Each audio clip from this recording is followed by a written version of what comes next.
Chemistry for Process Engineering, Module 4, Adsorption and Surface Chemistry. Adsorption. Adsorption is the adhesion of atoms, ions or molecules from a gas, liquid or dissolved solid to a surface. It is a surface phenomenon. അതായത് changes നടക്കുന്നത് full അതിൻ്റെ സർഫസിൽ മാത്രമായിരിക്കും, ബൾക്കിൽ ഒരു change നടക്കില്ല.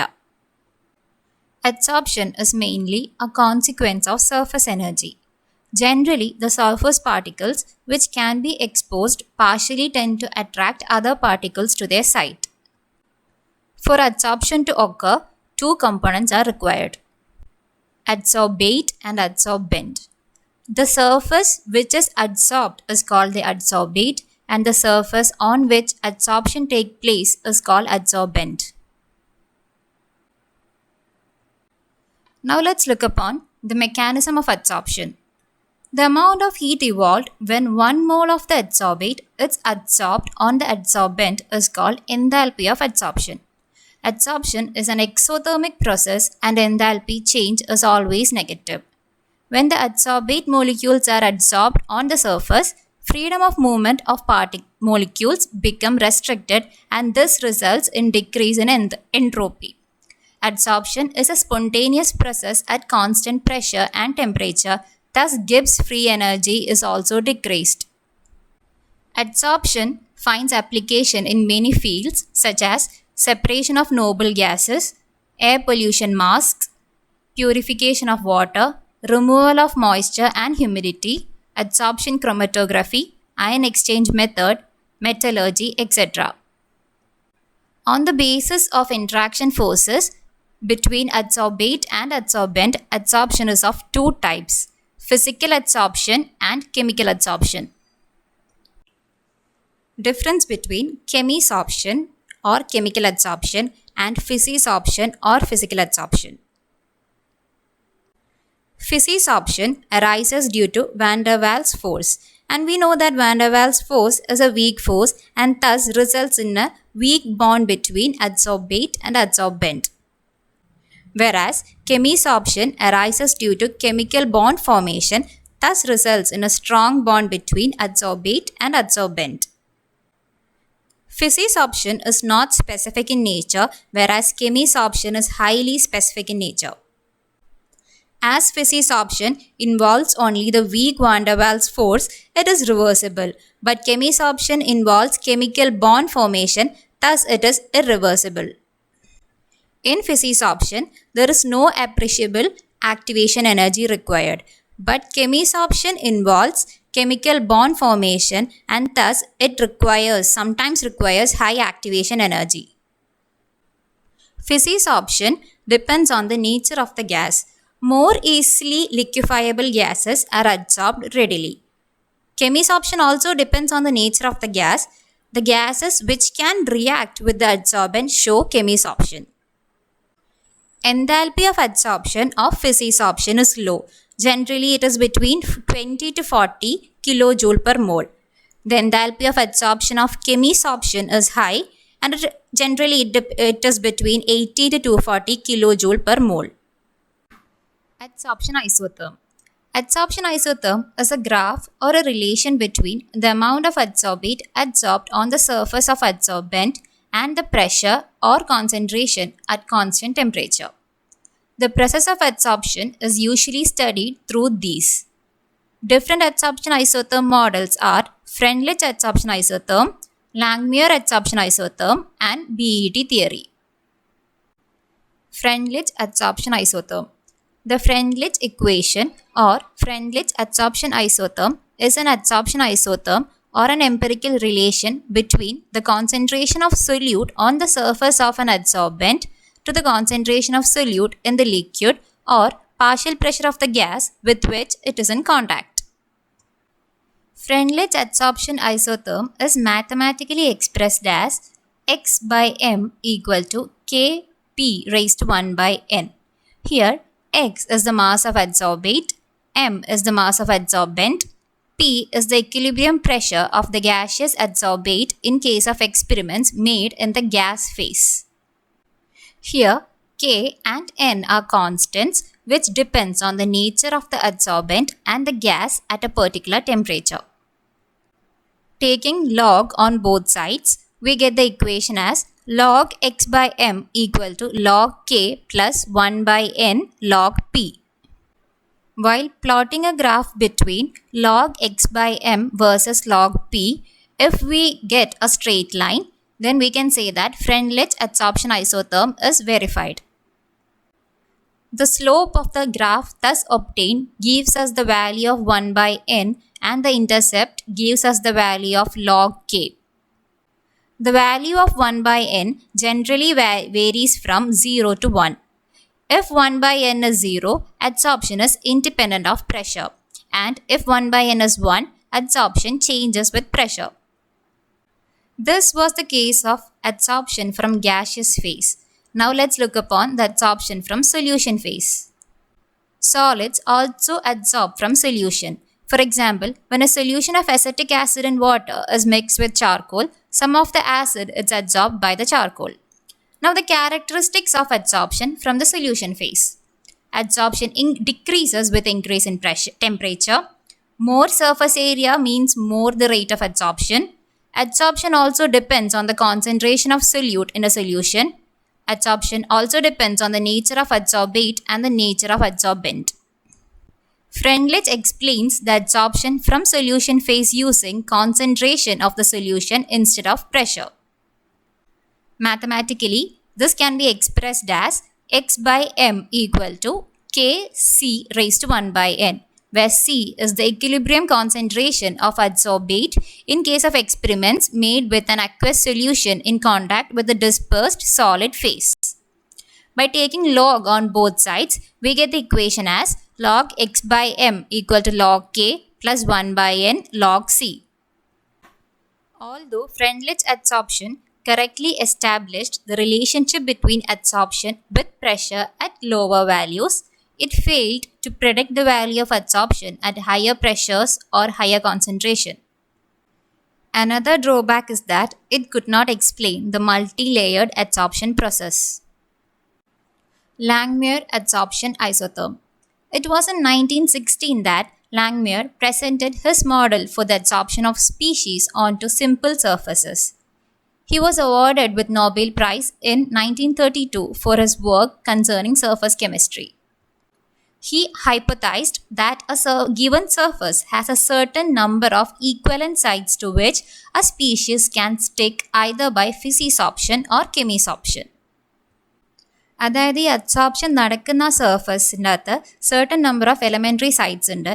ആ ഓരോ സൈറ്റിനും ഓരോ ഗ്യാസ് മോളിക്യൂളിനെ അബ്സോർബ് ചെയ്യാനുള്ള കഴിവുണ്ട്. It is assumed that all the adsorption sites are equivalent and the ability of a gas molecules to get bound to any one site is independent whether or not the neighboring sites are occupied. Additionally, it is also assumed that a dynamic equilibrium exists between the adsorbed and non-adsorbed gas molecule. The basic assumptions of this model are: the adsorbed gas behaves ideally in the vapor state.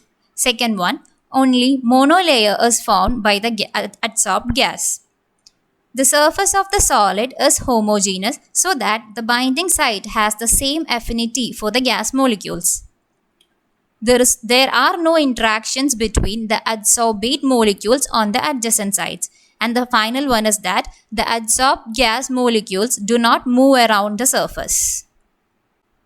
The adsorbate binding is treated as a chemical reaction between the adsorbate molecule, that is A, and an empty site S. This reaction yields an adsorbed complex AAD with an associated equilibrium constant KEQ. The model assumes adsorption and desorption as elementary process. That is, അഡ്സോർപ്ഷനും അതേപോലെ ഡിസോർപ്ഷനെയും ഒരു single step പ്രോസസ്സായിട്ടാണ് ഈ model assume ചെയ്യുന്നത്. Generally we can write a plus S give A A D. That is ഒരു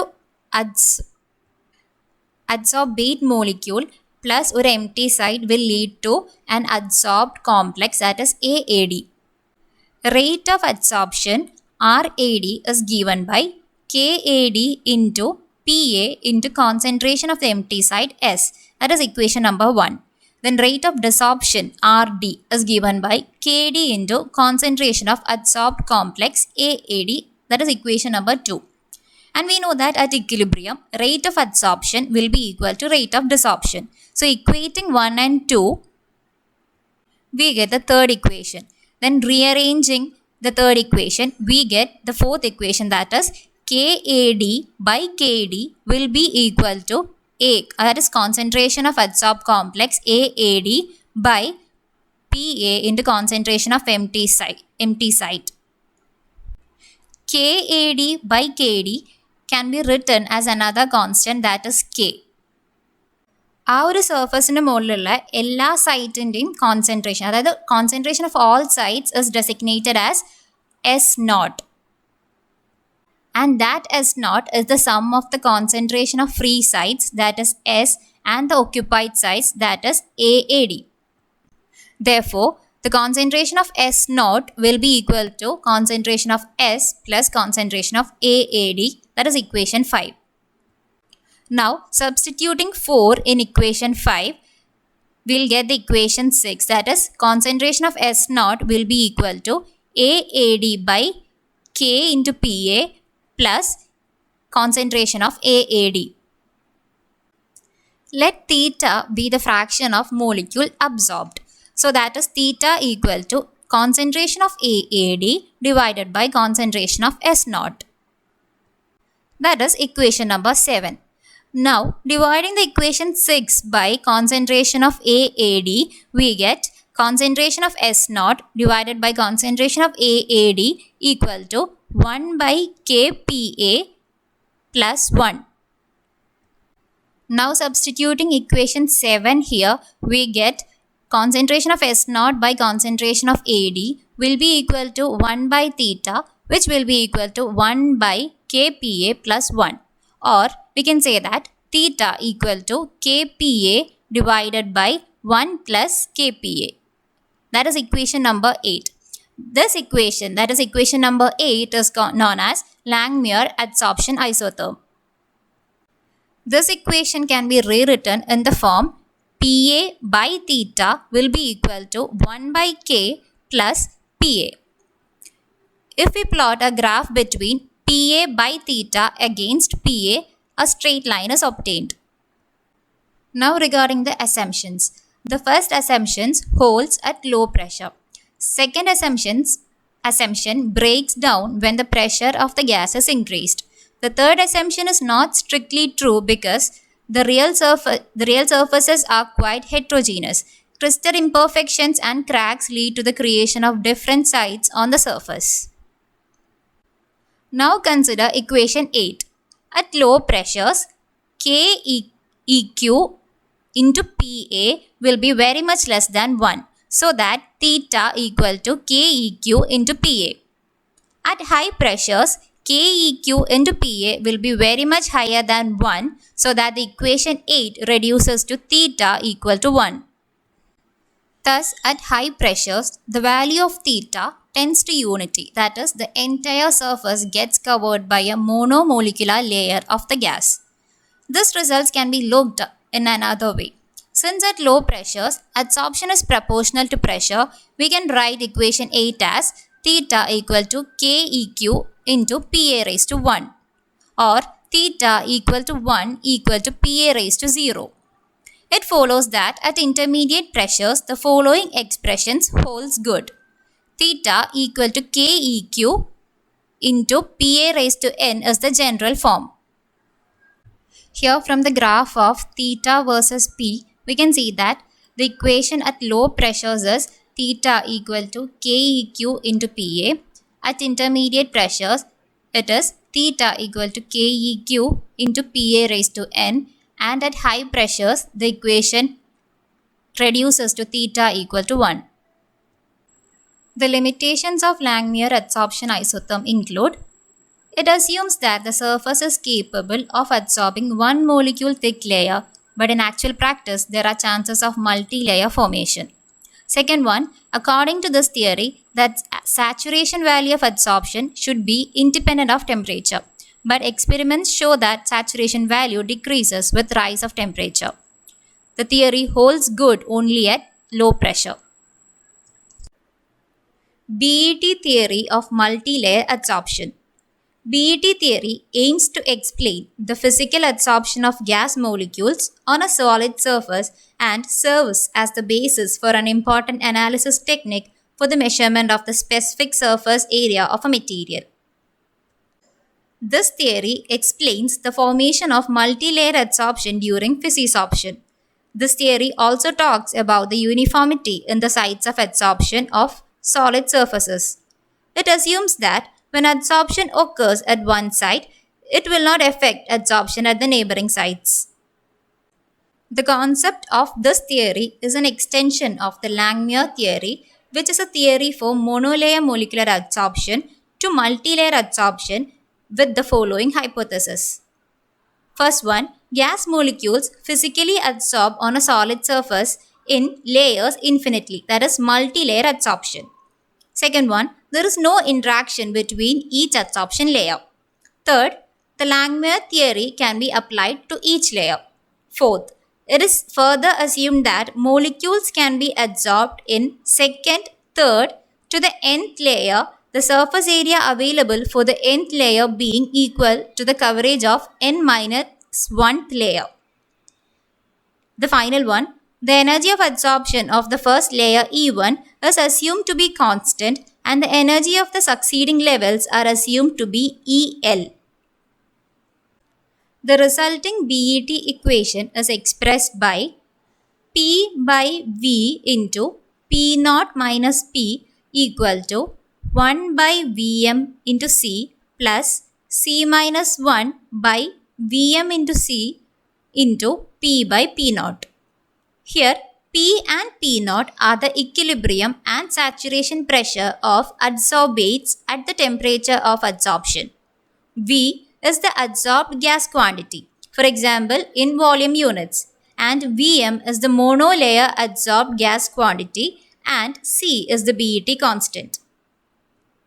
C equal to exponential of E1 minus EL by RT, where E1 is the heat of adsorption for the first layer and EL is that for the second and higher layers and is equal to the heat of liquefaction.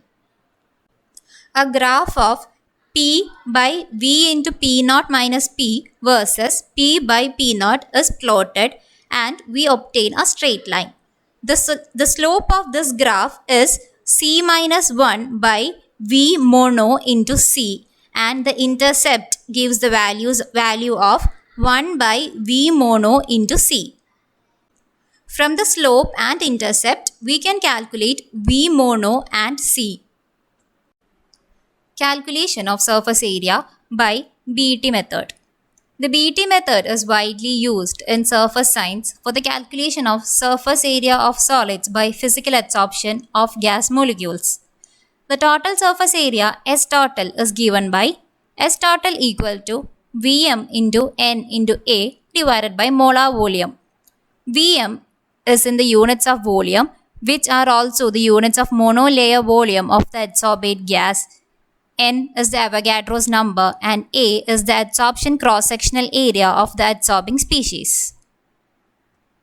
The specific surface area is given by S total divided by A, where A is the mass of the adsorbent. Gibbs adsorption isotherm. A quantitative treatment of adsorption of solute at the surface of the liquid was done by J.W. Gibbs. The Gibbs adsorption isotherm for multi-component systems is an equation used to relate the changes in concentration of a component in contact with the surface with changes in the surface tension. When one component is absorbed on the surface of liquid, a change in surface free energy, numerically which is equal to surface tension, occurs. There are various factors affecting surface tension, one of which is that the composition of the surface may be different from the bulk. For example, if water is mixed with a tiny amount of surfactants, many of the surfactant molecule move towards the surface. In this case, the soap has a large and positive surface excess. The surface tension or surface energy is lowered in this case. In other examples, the surface excess may be negative. For example, if water is mixed with an inorganic salt like sodium chloride, the surface of the water is on average less salty and more pure than the bulk average. When the surface excess of a component is positive, increasing the concentration of that component reduces the surface tension. When the surface excess of a component is negative, increasing the concentration of that component increases the surface tension. Derivation of Gibbs adsorption isotherm is given. The final equation obtained, that is equation number 10, is called as the Gibbs adsorption isotherm. At low concentration, activity can be replaced by concentration. Colloids. A colloidal system is defined as a two-phase heterogeneous system in which one phase is dispersed into another phase called dispersion medium. Classification of colloidal system. First classification is based on physical state of dispersed phase and dispersion medium. There are 8 types. First one, solid dispersed in solid. It is known as solid sol. Example, some colored glasses, gemstones, etc. Second one, solid dispersed in liquid, known as sol. Example, paints, cell fluids, etc. Third one, solid dispersed in gas. That is known as aerosol. Example, smoke, dust. Now the fourth one is liquid dispersed in solid. It is known as gel. Example, cheese butter, jellies. Fifth one, liquid dispersed in liquid. It is known as emulsion. Example, milk, hair cream. Sixth one, gas dispersed in gas. It is known as aerosol. Example, fog, mist, cloud, etc. Seventh one, gas dispersed in solid. It is known as solid sol. Example, pumice stone, foam, rubber, etc. Now the final one is gas dispersed in liquid. It is known as foam. Example, froth, whipped cream, soap lather, etc. Next classification is based on affinity of dispersed phase for the dispersion medium. There are 2 types, lyophilic colloid and lyophobic colloid. Lyophilic colloids are the colloidal solutions in which dispersed particles have strong affinity for the dispersion medium. These sols are stable and reversible. Example, starch, gum, gelatin sol, etc. Lyophilic colloids, in this, the dispersed phase has no affinity for the dispersion medium. These are unstable sols and are irreversible. Example, metal in water, ferric hydroxide sol, etc. Next classification is based on molecular size. There are 3 types, multimolecular colloids, macromolecular colloids, and associated colloids. In multimolecular colloids, large number of small molecules join to form species having size in the colloidal range. For example, sulfur sol containing S8 molecules as multimolecular particles. These are generally lyophilic in nature, molecular mass is intermediate, and they are held together by van der Waals force, weak van der Waals force. The next one is macromolecular colloids. In this type of colloidal solution, a large molecule is broken into size of colloidal range. For example, egg albumin sol or any other protein sol or rubber sol. These are generally lyophobic in nature. They have high molecular mass and they are held together by strong van der Waals force due to the long chains. The last one is associated colloids. In these colloids, the dispersed phase is made up of particles that behave as regular electrolytes at lower concentration but aggregate at higher concentration to form particles of colloidal dimension. For example, soap when dissolved in water at high concentration forms micelle having size of colloidal range. They can be both lyophilic and lyophobic in nature. They are having high molecular mass. In these type of colloids, van der Waals force increase with increase in concentration. Next topic is preparation of colloidal solutions. Lyophilic sole can be prepared directly by mixing dispersed phase with dispersion medium, whereas lyophobic sole cannot be prepared by this method. Lyophobic sole can be prepared by mainly two methods. They are condensation methods and dispersion methods. Colloidal solutions are prepared by condensation method either by lowering of solubility or by passing vapors or by excessive cooling or by different chemical methods. There are mainly four different chemical methods used. They are reduction method, hydrolysis method, oxidation method and double decomposition method. The first method under dispersion methods is electrical disintegration or Braddock's arc method. An electric arc is struck between two electrodes so that metal vaporizes and condenses in ice-cold water having same size as that of colloidal range. The second method is mechanical dispersion method. The substance which is to be dispersed is finely ground. It is then mixed with the dispersion medium. Protective materials or stabilizer is also added when a coarse suspension is obtained. This suspension is then passed through a colloidal mill. The third method is ultrasonic dispersion. In this, high-intensity ultrasonic waves are used. During sonicating of liquids, the ultrasonic waves that propagate through the dispersion medium result in alternating high pressure and low pressure cycles. This mechanical stress causes ultrasonic cavitation in liquids. It creates high-speed liquid jets of up to 100 km per hour. Such jets press liquid at high pressure between the particles and separate them from each other. Smaller particles are accelerated with the liquid jets and colloid at high speeds. Various substances like oils, mercury, sulfur, sulfides and oxides of metal can be dispersed in colloidal state by this method. The last method under dispersion methods is peptization. It is also called as chemical dispersion. Redispersion of freshly prepared precipitate into the sole by adding an electrolyte containing common ion is called as peptization.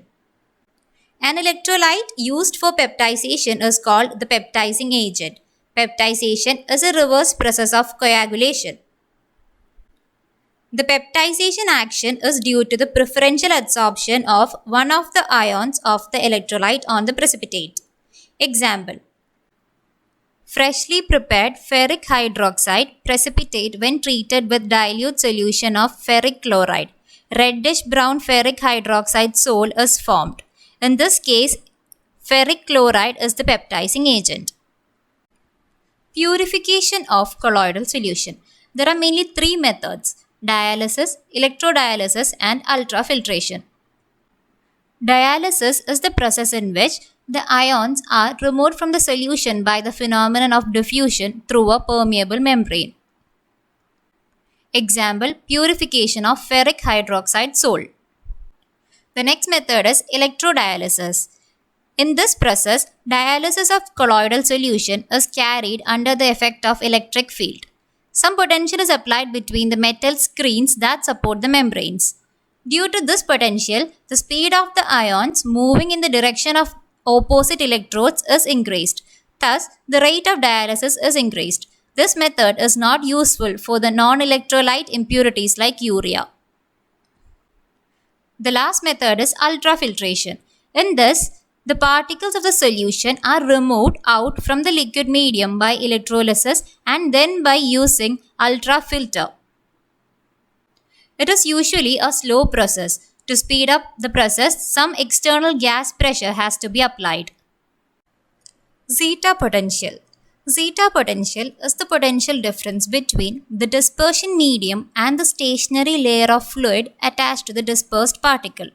The presence of oppositely charged ions on the fixed and the mobile portion of the double layer leads to the appearance of a difference of potential between the two layers, and this potential difference is called the zeta potential or electrokinetic potential. Protective colloid. The property of lyophilic colloids to prevent the precipitation of lyophobic colloids by electrolytes is called protection. The lyophilic sol used to prevent the precipitation of a lyophobic sol is called protective colloid. Gold number. The gold number is the minimum weight in milligrams of a protective colloid required to prevent the coagulation of 10 milliliter of a standard hydro gold sol when 1 milliliter of a 10% sodium chloride solution is added to it. The protective action of different colloids is expressed in terms of gold number. Emulsion. Emulsion is a colloid in which the liquid phase in the form of small droplets is dispersed or suspended in a liquid medium. Emulsions are classified as lyophobic, that is solvent repelling and are generally unstable, or lyophilic, which are solvent attracting and are generally stable. There are mainly two types of emulsions: oil and water type and water and oil type. In oil and water type, the dispersed phase is oil and the continuous phase is water. Example, milk. In water and oil type, the dispersed phase is water and the continuous phase is oil. Example, cold cream. Micellar and critical micellar concentration. A micelle is an aggregate of surfactant molecules dispersed in a liquid forming a colloidal suspension. Critical micellar concentration is defined as the concentration of surfactants above which micelles form, and all additional surfactants added to the system will form micelles. Now consider the example of a laundry detergent. As surfactants are added into the detergent mixture, the surface tension will decrease. However, at some point, the surface becomes saturated with surfactant molecules. The micelles start to form. This point is defined as the critical micelle concentration. After this point, the addition of surfactants will no longer affect the surface tension and is therefore unnecessary. Critical micelle concentration can be defined by measuring surface tension as a function of surfactant concentration. Micellar catalysis. Micellar catalysis provides a means for synthesizing novel and conventional materials in aqueous media, resulting in improved reaction rates and eliminating the need for organic solvents. Recent developments include application of micellar catalysis to complex multi-phase systems in which the surfactant plays multiple roles and interface transport effects are often important. Surfactants. Surfactants are compounds that lower the surface tension or interfacial tension between two liquids, between a liquid and a gas, or between a liquid and a solid. They are positively adsorbed at interfaces between phases, and the adsorption of surfactant lowers the interfacial tension between the phases. Surfactants may act as detergents, wetting agents, emulsifiers, forming agents, or dispersants because of their ability to lower interfacial surface tension. Classification of surfactants based on their dissociation in water. There are mainly 5 types. First one is anionic surfactants. They are dissociated in water into an amphiphilic anion and a cation, which is in general an alkaline metal or a quaternary ammonium. They are the most commonly used surfactants. They include alkyl benzene sulfonates, which are used as detergents, then fatty acid soaps, lauryl sulfate, which are used as forming agent, then dialkyl sulfosuccinate, which are used as wetting agents, etc. Anionic surfactants have a negative charge on their hydrophilic end.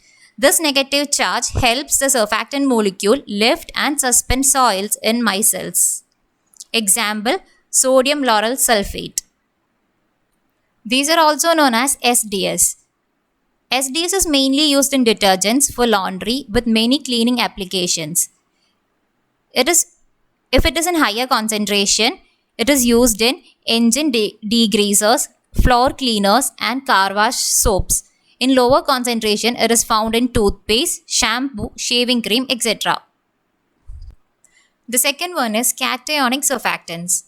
They are dissociated in water into an amphiphilic cation and an anion most often of the halogen type. A very large proportion of this class corresponds to nitrogen compounds such as fatty amine salts and quaternary ammoniums with one or several long chain of alkyl type often coming from natural fatty acids. These surfactants are in general more expensive than anionics because of a high pressure hydrogenation reaction to be carried out during their synthesis. As a consequence, they are only used in two cases in which there is no cheaper substitute. Cationic surfactants are less common in cleaners. They have positively charged ends, which makes them ideal in antistatic formulas like fabric softeners and automobile cheater waxes. Cationic surfactants have antimicrobial characteristics and they are found in hard surface disinfectants and cleaners. Example: alkyl dimethyl ammonium chloride, benzalkonium chloride, etc. Benzalkonium chloride is used as a biocide, phase transfer agent, etc. Another example is cetyl pyridinium chloride or CPC. It is used in some types of mouthwashes, toothpaste, throat sprays, breath sprays, etc. It is an antiseptic that kills bacteria and other microorganisms. The third type is non-ionic surfactants. They do not ionize in the aqueous solution because that their hydrophilic group is of a non-dissociable type such as alcohol, phenol, ether, ester or amide. A large proportion of these non-ionic surfactants are made hydrophilic by the presence of a polyethylene glycol chain obtained by the polycondensation of ethylene oxide. They are called polyethoxylated non-ionics. Example: glyceryl monooleate. The fourth type is amphoteric surfactants. They exhibit both anionic and cationic dissociations. They are also known as zwitterionic. Amphoteric surfactants are generally quite expensive and consequently their use is limited to very special applications such as cosmetics where their high biological compatibility and low toxicity is of primary importance. Example: cocaimidopropylbutane. Butane surfactants are high purity amphoteric products with following benefits: good detergency, forming properties and form stabilization, hard water compatibility, mild, reduction of irritation of anionic surfactants to skin and eyes, conditioning effect, applicable in a wide pH range, excellent biodegradability. The fifth type is polymeric surfactants. They are formed as a result of association of one or several macromolecular structures exhibiting hydrophilic and lipophilic characters either as separated blocks or as graphs. They are now very commonly used in formulating products as different as cosmetics, paints, foodstuffs, and petroleum production additives. There are two types: homopolymers and block copolymers. Example of homopolymer is polyvinyl alcohol or PVA, and example of block copolymer is synperonics. Thank you.